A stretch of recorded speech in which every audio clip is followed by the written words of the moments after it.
Simba es un proyecto gratuito de promoción de la lectura. Ayúdanos a que nuestros libros lleguen a más gente compartiendo lecturas en las redes sociales. Si puedes y quieres, también puedes hacer una donación para mantener el proyecto y posibilitar que nuestra biblioteca siga creciendo. El hombre de la multitud de Edgar Allan Poe. Cuento esa desgracia de no poder estar solo. La Bruyere. Se ha dicho con justo motivo. Cierto libro alemán es sich nicht lesen, no se deja leer. Esto significa que hay secretos que no permiten su revelación. Hay hombres que mueren en el silencio de la noche, estremeciéndose entre las manos de espectros que los torturan con solo mantener fija sobre ellos su implacable mirada. Hombres que mueren con la desesperación en el alma y un hierro candente en la laringe, a causa del horror de los misterios que no consienten que se les descubra. Algunas veces la conciencia humana soporta un peso de tal enormidad que solo encuentra alivio en el descanso de la tumba. Así es como la esencia del crimen queda incógnita con harta frecuencia. Hace poco tiempo que hacia el declive de una tarde de otoño estaba yo sentado delante de la cristalada ventana de un café de Londres, había estado enfermo algunos meses, y entrado en convalecencia, sentía con el recobro de la salud esa especie de bienestar, antítesis de las nieblas del hastío. Experimentando esas felices disposiciones, en que el espíritu exaltado sobrepuja su potencia ordinaria tan prodigiosamente como la razón vigorosa y sencilla de Leibniz se eleva sobre la vaga e indecisa retórica de Gorgias. Respirar libremente era para mí un goce indefinible, y de muchos asuntos verdaderamente penosos sacaba mi fantasía sobreexcitada extraños manantiales de positivos placeres. Todos los objetos me inspiraban una especie de interés reflexivo, pero fecundo en atractivas curiosidades.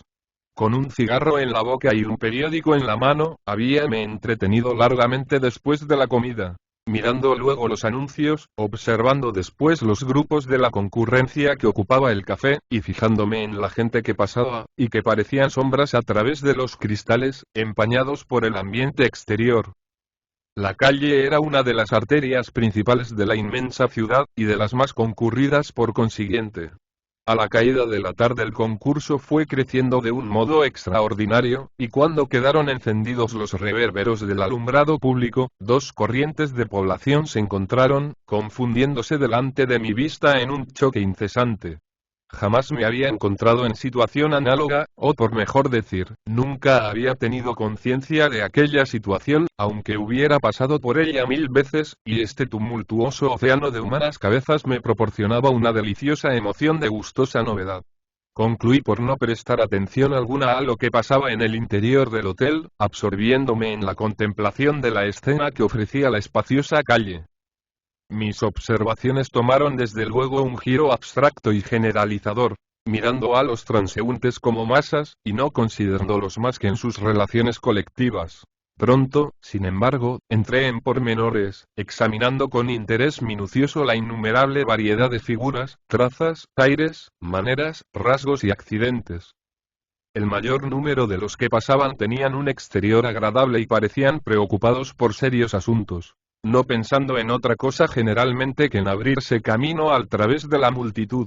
Fruncían las cejas y giraban los ojos con vivacidad, y cuando los transeúntes los impelían, tropezando con ellos, no daban señales de impaciencia, sino se solían abotonar para ofrecer menos volumen al frecuente choque de importunos, distraídos o rateros.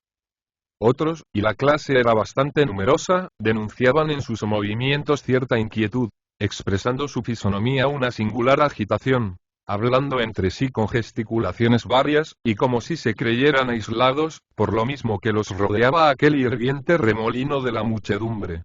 Cuando se sentían detenidos en su rumbo, estas gentes cesaban en su monólogo, pero redoblaban sus gestos, aguardando, con sonrisa distraída y como forzada, el paso de las personas que les servían de obstáculo. Cuando los empujaban, saludaban maquinalmente a los que obstruían su paso, pareciendo disculpar sus distracciones en aquel mare magnum. En estas dos vastas clases de hombres, fuera de lo que acabo de notar, no encontraba nada más de propio y característico. Sus vestidos entraban en esa clasificación, exactamente definida por el adjetivo decente. Eran, sin duda alguna, caballeros, negociantes, mercaderes, provisionistas, traficantes, los eupátridas griegos, o sea el común del orden social. Hombres acomodados o acomodándose o deseando acomodarse. Activamente ocupados en sus personales asuntos, conducidos bajo su propia responsabilidad. Estos no provocaban mi atención particularmente. La raza de los comisionistas comerciales me presentó sus dos principales divisiones. Reconocí a los dependientes del comercio al por menor, de novedades y de artículos de moda efímera. Jóvenes coquetos, pretenciosos en sus modales, presumidos en su porte. Bota barnizada, riza cabellera y aire de satisfacción de su emperejilado individuo. A pesar de ese prolijo cuidado del aderezo y autorización de su engreída persona, que la gente maligna denota con el vulgar epíteto de hortera, toda la elegancia de esta parodia de la verdadera distinción llega cuando más al límite, en que un actor cómico puede afectar el augusto decoro del papel regio que en el teatro representa. En cuanto a la clase de empleados en casas de giro y banca, era imposible confundirla. Se les reconocía en sus vestidos, de más solidez que lujo, en sus corbatas y chalecos blancos, en su calzado de duración, protegido por botines de paño, y en la severidad clásica de su tipo. Casi todos se resentían de una calvicie prematura completa en algunos, y la oreja derecha de estos laboriosos ciudadanos, acostumbrada al ordinario peso de la pluma, había contraído una denunciadora desviación de la cabeza. Observé que se quitaban y ponían el sombrero con ambas manos, y que aseguraban sus relojes con cadenas cortas de oro, de un modelo antiguo y nada complicado en su labor. Estos afectaban la respetabilidad, y no cabe afectación más digna, a falta de la respetabilidad verdadera y justificada. Conté buen número de esos individuos de brillante apariencia, reconociendo con gran facilidad que pertenecían a la familia de los rateros de alto bordo, de que están infestadas todas las ciudades de alguna consideración. Estudié curiosamente esta especie de la familia rapante extrañando que pudieran pasar por sujetos honrados aun entre los sujetos honrados en realidad.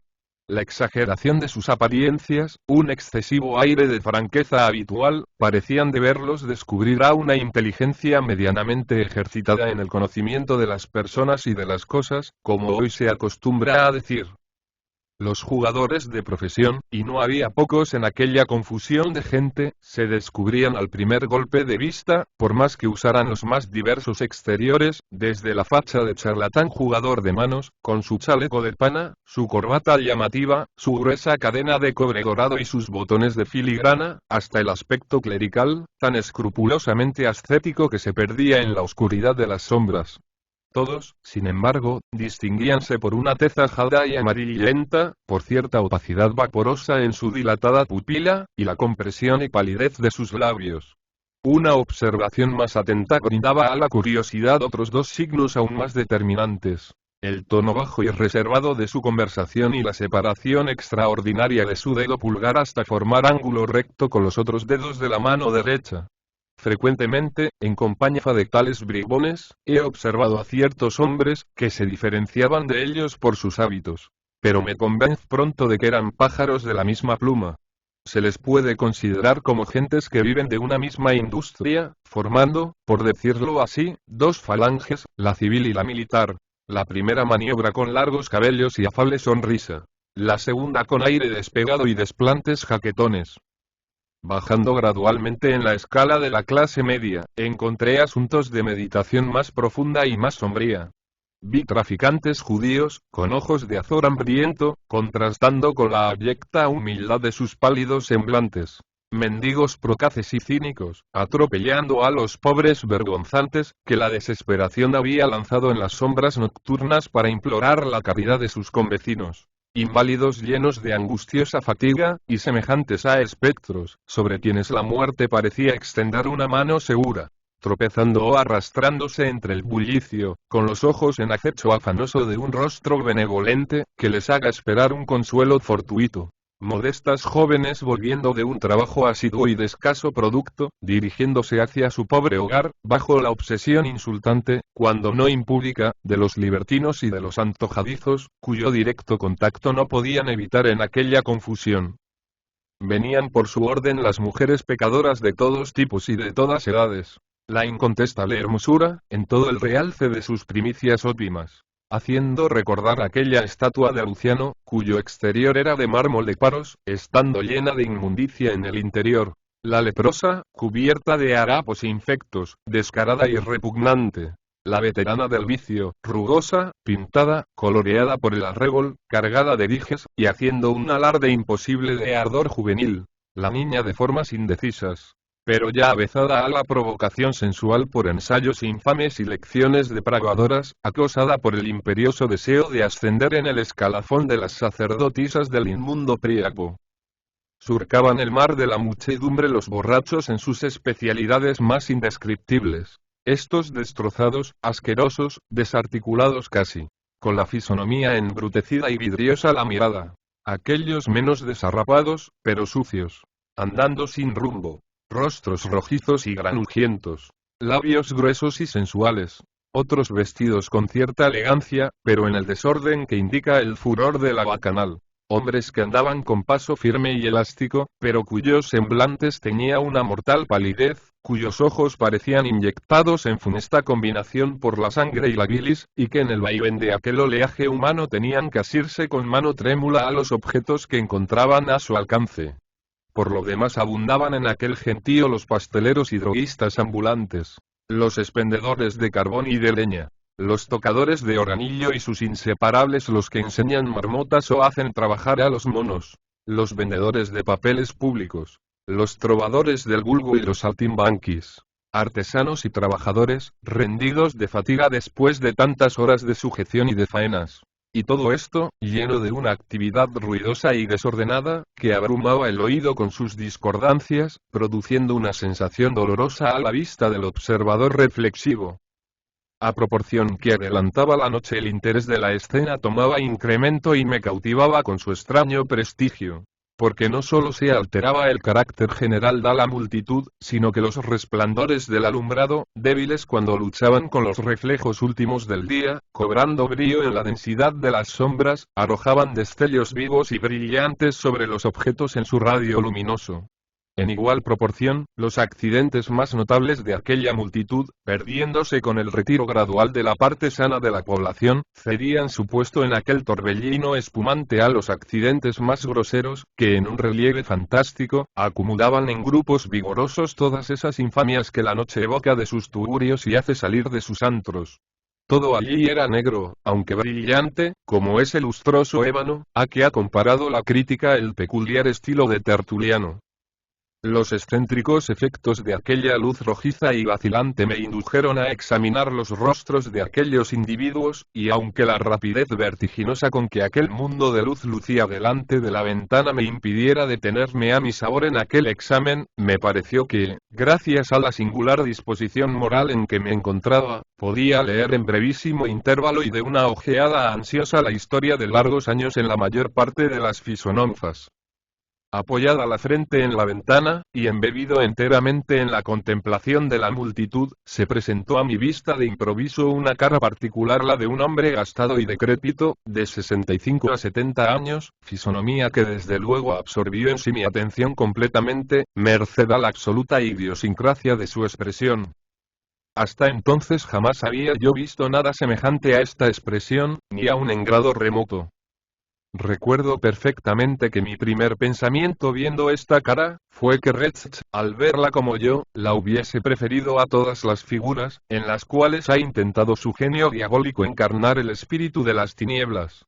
Como yo procurase, bajo la impresión de aquel espectáculo, establecer un análisis del sentimiento general que me había comunicado, sentí elevarse confusamente en mi alma las ideas de vasta inteligencia, circunspección, malicia, codicioso deseo, sangre fría, malignidad, sed sanguinaria, astucia diabólica, terrores y alborozos, pasiones ardientes y suprema desesperación.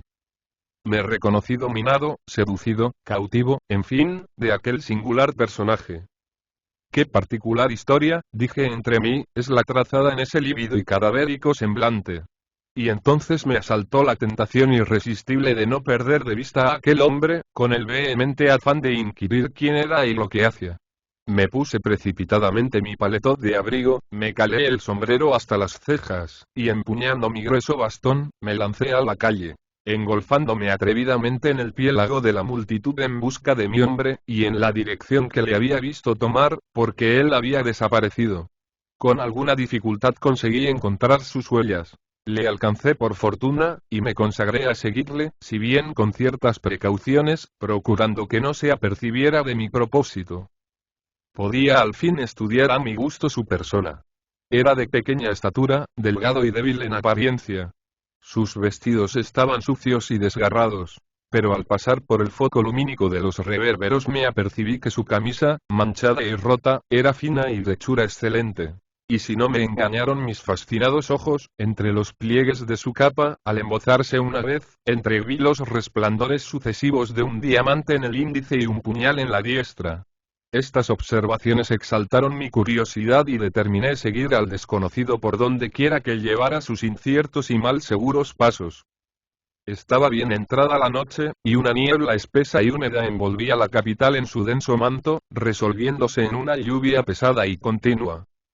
Este cambio de tiempo produjo un efecto raro en la multitud, que agitada por un movimiento oscilatorio, buscó abrigo en la infinidad de paraguas, levantados sobre las cabezas, como burbujas sobre la superficie de las aguas removidas.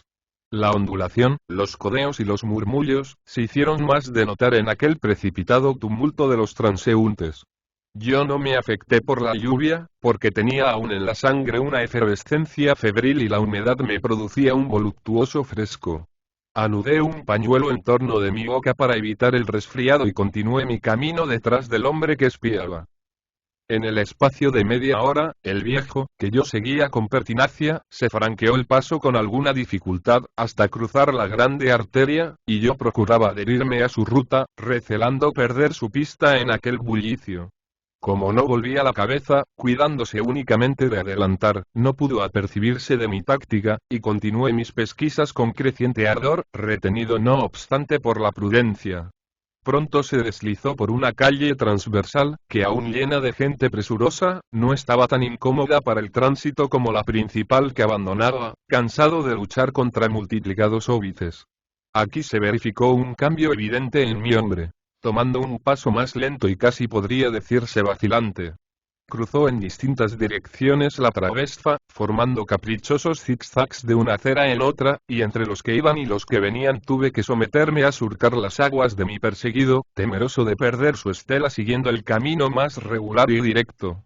Era la tal calle estrecha y larga, y aquel paseo de cerca de una hora me fatigó bastante. Viendo reducirse la multitud a la cantidad de gente que se nota por lo común en Broadway, cerca del parque, al mediodía. Tan grande es la diferencia entre el gentío de Londres y el de la ciudad americana más populosa. Al cabo de la dilatada calle travesera entramos en una plaza, brillantemente iluminada por el gas y rebosando exuberante vida. El individuo recuperó el primer aire que tanto me había chocado al verle. Dejó caer la barba sobre el pecho y sus ojos chispearon rutilantes bajo sus contraídas cejas, al registrar los objetos en su contorno, pero no detrás de él, por fortuna mía. Apresuró el paso, pero no convulsivamente, sino con regularidad y en gradación calculada, y no fue poca mi sorpresa al ver que dando la vuelta a la plaza, volví atrás, comenzando su estrambótico paseo como una tarea impuesta. Entonces me vi precisado a una porción de hábiles maniobras, para evitar que en uno de aquellos retrocesos súbitos descubriese mi curioso espionaje. En este peregrino paseo empleamos una hora, mucho menos molestados por los transeúntes que lo fuéramos al entrar en la plaza. Porque la lluvia crecía, arreciaba el viento, y el temporal retiraba la gente al amor de los hogares. Haciendo un gesto de impaciencia, el hombre errante pasó a una calle obscura y comparativamente desierta, y la recorrió en toda su longitud con una agilidad que jamás habría sospechado en un ser tan caduco. Pero una agilidad que me cansó extraordinariamente, en mi empeño de seguirlo de cerca. En pocos minutos desembocamos en un vasto y concurridísimo bazar.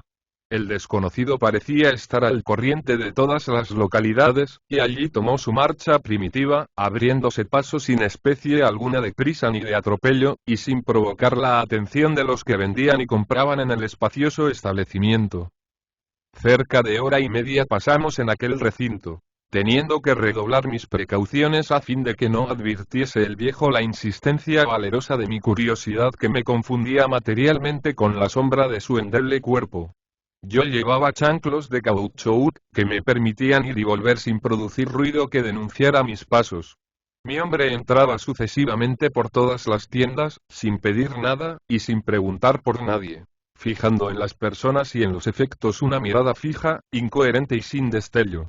Su conducta me extrañaba sobremanera, afirmándome en mi resolución de no separarme de él sin haber satisfecho plenamente la curiosidad que me hacía girar en su órbita como un satélite. Un reloj de sonoro timbre dejó oír 11 vibraciones de una solemnidad pausada, y esta fue la señal para que el bazar quedase desocupado de allí a poco. Uno de los tenderos al cerrar un muestrario dio un empellón a mi hombre en el impulso vigoroso de su faena, y el viejo, estremeciéndose a este contacto, rudo y puramente involuntario, se precipitó a la acera opuesta, y como aguijoneado por el terror, se introdujo con velocidad increíble en una serie de callejuelas tortuosas y solitarias, a cuyo fin llegamos de nuevo a la calle arterial, de que habíamos partido juntos, donde estaba el café en que había yo pasado la tarde tan distraído.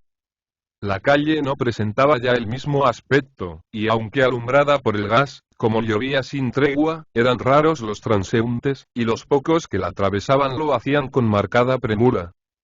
El incógnito palideció, aventurando sus pasos tristemente en aquella avenida, antes tan animada, y después, exhalando un profundo suspiro, tomó la dirección hacia el Támesis, y siguió un laberinto de vías excusadas y obscuras, hasta llegar frente a uno de los principales teatros de la capital. Era el momento preciso de terminar el espectáculo, y el concurso desembocaba en la calle por las varias puertas del Coliseo. Entonces vi a mi hombre abrir la boca para respirar con fuerza, y sumirse en la bulla como en su elemento, calmándose por grados la angustia profunda de su fisonomía. La barba volvió a caer sobre el pecho, apareciendo tal como le había visto la vez primera que en él fijé mis ojos. Noté que se dirigía hacia donde afluía con preferencia el público. Pero, en suma, me era imposible comprender los móviles de su conducta singular. Mientras adelantaba en su marcha, diseminábase el concurso, y al advertir esto, el desconocido parecía afectado por una emoción afanosa y pródiga en incertidumbres. Durante algún tiempo siguió de muy cerca un grupo de 10 o 12 personas. Pero poco a poco, y uno a uno, el número fue disminuyendo hasta reducirse a 3 individuos, que se instalaron en reservada conversación a la entrada de una callejuela estrecha, oscura y de difícil paso. Mi hombre hizo una pausa, y estuvo algunos instantes como sumido en vagas reflexiones, y luego, con una agitación marcadísima, se introdujo rápidamente por un pasaje estrecho, que nos llevó al extremo de la ciudad, y a regiones bien diferentes de las que hasta entonces habíamos recorrido. Estábamos en el barrio más infecto de Londres, y en donde todo lleva impreso el candente estigma de la pobreza más deplorable y del vicio sin arrepentimiento ni redención posible. Al accidental fulgor de un empañado reverbero, distinguíanse las casas de madera, altas, antiguas, grieteadas, amenazando ruina, y en tan extravagantes direcciones que apenas se acertaba a andar por aquel confuso laberinto. El pavimento estaba lleno de simas, y las piedras rodaban fuera de sus huecos, sacadas de sus alvéolos por césped negruzco, signo de las vías desiertas. El lodo fétido de la corriente impedía el libre curso de las aguas pluviales, que formaban lagunas en los hoyos del empedrado destruido. La suciedad del piso manchaba en salpicaduras hediondas las paredes y la atmósfera impregnábase de los miasmas deletéreos de la desolación. Adelantando en aquellos sombríos lugares, los ruidos de la vida humana se hicieron cada vez más perceptibles, y al fin numerosas bandas de hombres, los más infames entre el populacho de la capital, mostráronse a nuestra vista como naturales figuras de aquel cuadro siniestro. El incógnito sintió de nuevo reanimarse su decaído espíritu, como la luz de una lámpara que recibe el aceite que necesita para el alimento de su combustión. Estiró sus miembros y pareció aspirar al brío y al desenfado, característicos de la juventud. De repente volvimos una esquina, y una luz de vivo resplandor, dejándonos casi deslumbrados por su contraste con la oscuridad de aquel recinto, nos permitió reconocer uno de esos templos suburbanos de la intemperancia, donde, moderno Baal, se sacrifican los hombres depravados al demonio de Lin. Estaba amaneciendo. Pero un tropel de beodos inmundos se agolpaban a la puerta de aquel lugar de perdición.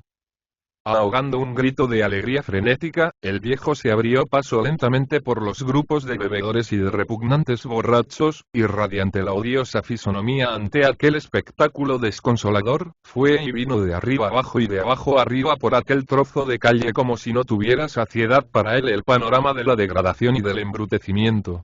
No hubiese dado tregua a este convulsivo paseo a través de aquellos miserables si el movimiento de cerrar las puertas de aquella caverna maldita no indicara la hora de poner fin al tráfico de la noche en semejantes establecimientos. Lo que observé en la fisonomía de aquel ente excepcional que espiaba, sin experimentar cansancio en tanta vuelta y revuelta, fue una cosa más intensa aún que la misma desesperación. No titubeó, a pesar de esto, en su carrera. Antes bien, con loca energía, volvió atrás de improviso, dirigiéndose con decisión firme al corazón de la populosa capital de la Gran Bretaña.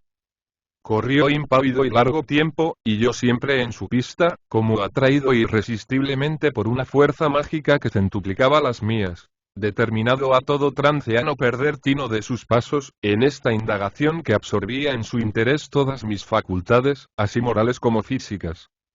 El sol irradió en un cenit despejado, después de una noche lluviosa, y llegado que huimos a la arteria principal, en que estaba sito el café, de donde salía la zaga del diabólico viejo, pude advertir que la calle presentaba un aspecto de actividad y continuo movimiento, análogo al que ofreció en las primeras horas de la noche precedente. Siendo aquel, según mis observaciones, el flujo matutino del reflujo nocturno, en el cuadro de mareas humanas del mar insondable y turbulento del vecindario de Londres. Allí, en medio de una confusión creciente por momentos, persistí con empeño obstinado en la persecución del incógnito. Pero este personaje sombrío y fatal iba, venía, pasaba y repasaba por aquella extensa calle, pareciendo entregado como frágil arista a los remolinos de una tromba, girando sobre sí misma con aterradora rapidez. Ya se aproximaban las sombras de la noche, y sintiéndome quebrantado por aquel tráfago, que resentía con intolerables dolores la médula de mis huesos, me detuve frente al hombre errante con aire de interpelación insolente, mirándole ceñudo, y decidido a formular dos agresivas preguntas. ¿Quién eres y qué haces?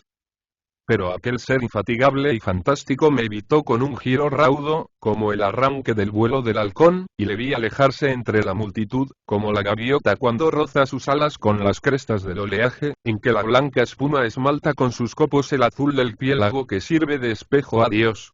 Yo no pude, ni quise, continuar mis infructuosas pesquisas, y entré a descansar de mi loca excursión en el café, de que había salido buscando la clave de un enigma social, sospechado por mi arrebatada fantasía en aquel tipo singular y repelente. Este viejo, dije para mí, es el genio del crimen tenebroso y profundo. Su afán consiste en no estar solo, y por eso es el hombre voluntariamente perdido en la multitud. En balde le hubiera seguido un día y otro para saber su secreto o conocer sus actos. El arcano es el sello de su particular destino. El peor corazón del mundo es un libro 1000 veces más infame y odioso que ese Ortulusanim de Gruninger, de quien ha dicho Alemania su célebre. Estrst sich nicht lesen. Quizás sea una de las mayores misericordias del Ser Supremo que, esas almas condenadas sean como aquel libro inmundo, y así permite que no se dejen leer. Pul.